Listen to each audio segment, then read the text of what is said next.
Hey everyone, Kat here with the continuing story of Pecharunt and Spiritomb, because let's face it, there is no way Pecharunt fought Ogerpon, rolled into a forest, and was never seen again until Carmine found it. In fact, there's evidence that it spent time in Hisui, which means it could have a history with Sinnoh's signature ghost, Spiritomb. I am taking this premise and running with it. In this story, one of Spiritomb's 108 spirits is actually not dead yet. His name is Indigo, yes, as in the Indigo disc. One day, while tracking Pokémon for his fellow spirits, Indigo overheard them whispering to themselves. And he wasn't fond of being left out. We should tell him he's one of us after all. He's different. He can still be physically hurt. More info means more safety, though, right? It was bad enough to have voices in one's head. Worse still when those voices came from terrified, centuries-old ghosts who wouldn't tell him what they were scared of. Indigo knew one thing about his fellow odd keystone spirits. They really didn't want him, the only one who still had a physical body, putting any weird-colored Mochi into said body. And when someone wouldn't give Indigo answers, he found them himself. After a painfully late lunch at home, he donned a set of dry, clean clothes and headed straight for the Coronet Highlands. Looks like there's an outbreak of Shinx this way, he told the spirits. Any one of you looking for a Shinx? Oh, me? I had a Shinx, an elderly woman's voice answered through the telepathy. There was some muttering in the group about Indigo's overeagerness, but mostly they let him and the woman converse without interruption.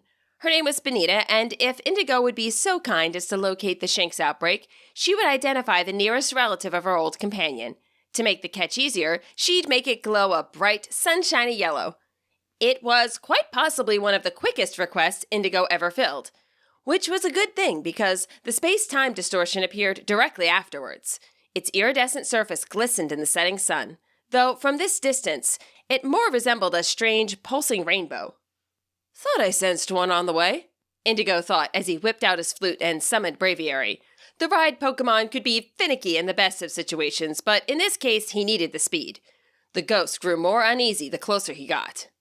It said space-time distortions could be mirrors to the past, he said aloud once they'd landed. Our histories and memories can manifest there.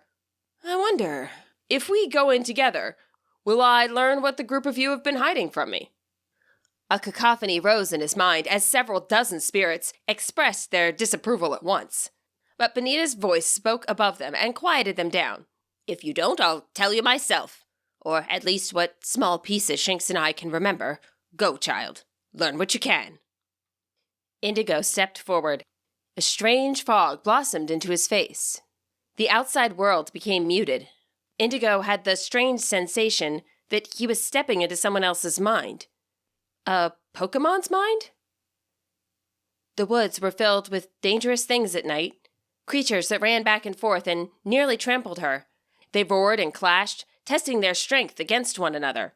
Pecharunt trembled in her shell, hoping she was small enough to ignore. She could only convince others not to hurt her through her powers. Psychic powers, briefly if she strained herself, but mostly she protected herself through her nectar. The humans had called it poison. Was she poison? Did it matter? She was too drained to make any more nectar now, too exhausted to even try. She had lost everything in her battle with Ogerpon, all because she had tried to please some greedy humans. The worst part was, deep in her heart, she knew she would do it again. If another human found her, if they cared for her and showed her affection, she'd do anything to keep that. Anything to feel part of a family. Something growled and nudged at her shell. Pecharunt hardly dared to peek through the seam.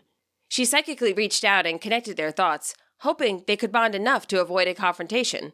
The Pokemon's fur was light blue, his body feline and muscular. Electric power sparked off his tail. Then there were his claws. This Pokemon could pry her protective shell right off if it wanted. And yet, the others treated him like a runt. Maybe that was why he empathized with someone even smaller.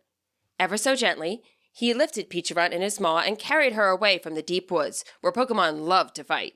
He found a clearing and set her down in the soft grass. There was a stream nearby, shadowed by bushes where other meek creatures came to drink. She would be safe here. Safe until someone else found her. The fog faded, and so did the images with it. Indigo was so engrossed he barely had time to defend himself against the sudden attack of a Dusk Noir and an Alpha Magmar. His Umbreon stepped in and fended them off, But he also sent some battle drive from his newly caught Pokémon as well. He'd have to make sure to give them some extra training later. My Shinx was such a kind soul, Benita said longingly once Indigo moved on from the battle. He did the right thing. We couldn't have known who would find the subjugation Pokémon next. Indigo kept to the edges of the distortion, alert to the possibility of other attacks, but unable to hold off his question. Who was it? Benita gave a long pause. Some say she could mimic the powers of Pokémon. Others say she could outright steal them. Unfortunately, this is where my first-hand knowledge ends.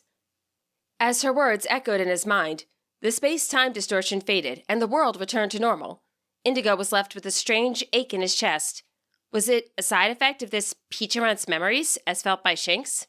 He did want to hear more, and of course there were plenty others within Spiritomb he could ask.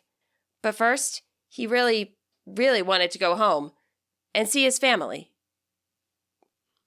That wraps up this chapter. Thanks for listening. The next one should be out this Thursday, and it will include a shiny Mischievous this time. And we'll get to see Indigo's family, which includes his grandparents, Silene and Ingo. Don't forget to subscribe, and until next time, happy reading and happy training!